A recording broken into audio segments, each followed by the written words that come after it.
Hi folks, welcome to the next instructional video for the Salem Kettlebell Training YouTube channel. Please subscribe below.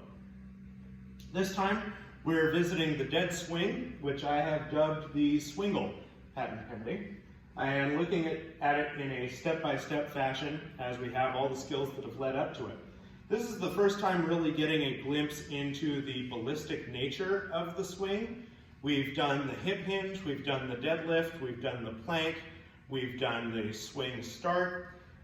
All of these are just stepping stones to get to the point where we're actually going to be performing a swing. This is the first time we're actually going to be doing that swing.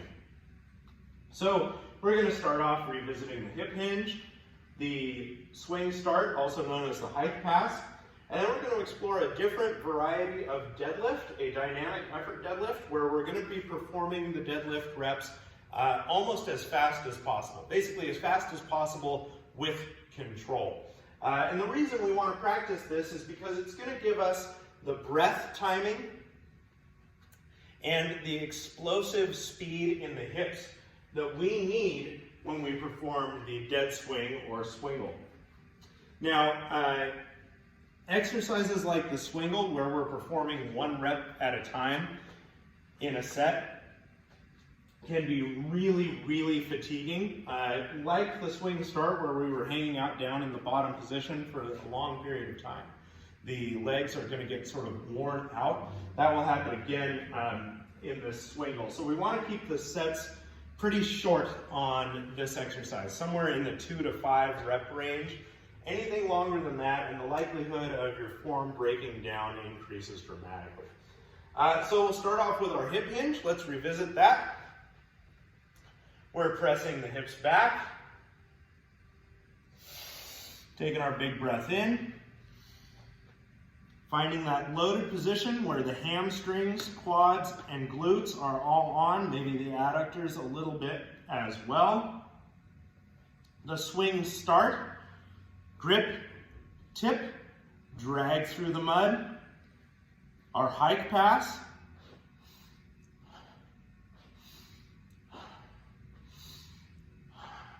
We've now reviewed everything we need to up to this new exercise, the dynamic effort deadlift. The dynamic effort deadlift is going to give us a taste of the speed at which the swing needs to be performed for safety. So, in the deadlift, I'm right over the top of the belt with my stance width and my foot angle figured out. I'm not going to use feed forward tension to get down to this belt because I don't want to be too stiff when I'm performing this max effort deadlift. I don't want to get the idea that it is, this dynamic effort deadlift. I don't want to give my body the idea that it is a maximum effort because it's not. What I'm going for here is maximum speed, not necessarily maximum tension. So I'm going to hinge down, take that breath in, I'm going to grip, I'm going to set my lats so I've got my wedge going on, and now I'm going to stand up with a quick power breath and then go right back down with a big power breath in. So it's in,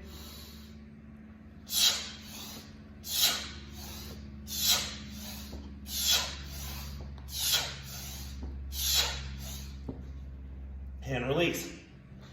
That speed gives us an example of what it's going to be like when we actually need to start swinging the belt. This is a good place for us to incorporate this dynamic effort deadlift. It's also a great exercise on its own. It doesn't need to be used as part of the swing progression. In Louis Simmons's West Side barbell system, which is based off of Yuri Verkhoshansky's conjugate method, which has repetitive effort, dynamic effort, and max efforts, all put together in sort of a undulating series of sessions throughout the training week, which can be anywhere from 10 to 14 days long. In Louis Simmons's West Side method, they will often incorporate band tension into their dynamic effort exercises. We can do that with the kettlebell deadlift as well. We get a jump stretch band, put an end around each foot, with the middle of the band sort of over the top of the handle here, is there's going to be no extra resistance from the band while you're in the bottom position of the deadlift, but as you come up, boing, that band tension is going to increase significantly when you get to the top, and then come back down, it releases. It's a great way to teach your body how to get really tight at the top without losing any of the speed that you get from having a relatively lightweight at the bottom. Once we have the speed of our ascent figured out, then we can move on to the swingle. Now the only difference between the swingle and the dynamic effort deadlift is the path of the bell. Instead of the bell going up and down, it's going to go back and then forth, back and then forth. In the case of the swingle, it's just going to go back, forth, back, and down.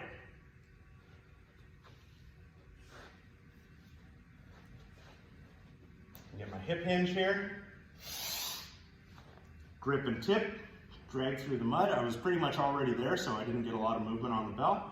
Inhale as I backswing, power breath to the top. Inhale as I backswing, and park.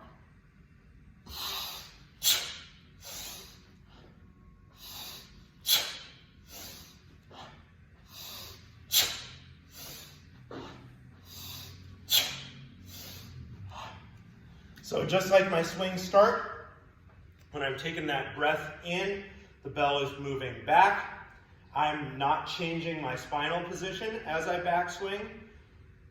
Just like the dynamic effort deadlift, I'm standing bolt upright as rapidly as I can with the power breath out. The only difference is because the bell is behind me, now as I stand, boom, the force gets projected forward. I inhale as I let the bell backswing again, and then park. Now this is a tricky thing. The best instruction I've seen for getting the timing of the backswing down is simply reps. So when I do a swing, I've hit my top position here. And notice that when I'm coming up, I'm going to do this in slow motion, not with a bell. So I've hit my backswing position. As I come up, the bell is moving, but my arms aren't moving away from my torso yet. Boom, I hit that upright position, and now the bell is coming away from my body. It's going to float momentarily at the top. On the way back down, I want to wait till, again, the arms are against the body before beginning my hip hinge again. So, hike, stand, bell continues to float, bell comes back down, there's where I'm going to hinge again. When that bell is right against my body as I start to hinge, I'm loading my spine with compressive force. If that bell is still way out in front of me as I begin to hinge, I'm loading my spine with shear force. So again, I've got that pull. That bell is trying to pull my vertebrae off of one another, pulling them forward. Shear force is a lot harder to manage, especially at speed, than compressive force. So I don't want to start my backswing here on the way down. I want to wait until that bell is almost against my body, and then backswing and park. In the first couple of Strong First events that I went to, we refer to that as playing chicken with your crotch. So you've got a kettlebell that's been swung out in front of you, boom, explosively. It's going to come back down at the rate of gravity, but you're going to wait it out until it's almost making contact with your pubis symphysis, and then you're going to get out of the way right at the last moment. So it's just like playing a game of chicken where two cars are coming at each other really fast, and then one has to swerve. Your crotch is the thing that has to swerve out of the way, otherwise you're going to have a bruised pubis symphysis, and that's really not a lot of fun. Just ask any woman who's ever been pregnant to the third trimester, because the kid's bruising that pubis symphysis in that last trimester every time it moves around. So the effort that I'm creating in each one of those reps is pretty high. That's why I've got to keep the sets short to, again, like somewhere in the 2 to 5 range, and why when I'm done with a set, I want to come out and do a little fast and loose, just to make sure that I remain sort of supple, athletic, and reflexive in my body. So I hope we've covered this adequately. The dynamic effort deadlift, a new exercise that's going to give you a glimpse into the ballistic nature of the swing. A great way to figure out the power breath timing so that you can create that big breath in and that breath out at a rate that's going to be similar to what you encounter in the swing. The Swingle itself, use short sets to practice it. It's more of a drill than a skill, so don't overuse it, but it is nice as a standalone exercise once in a while. Thanks very much, everybody.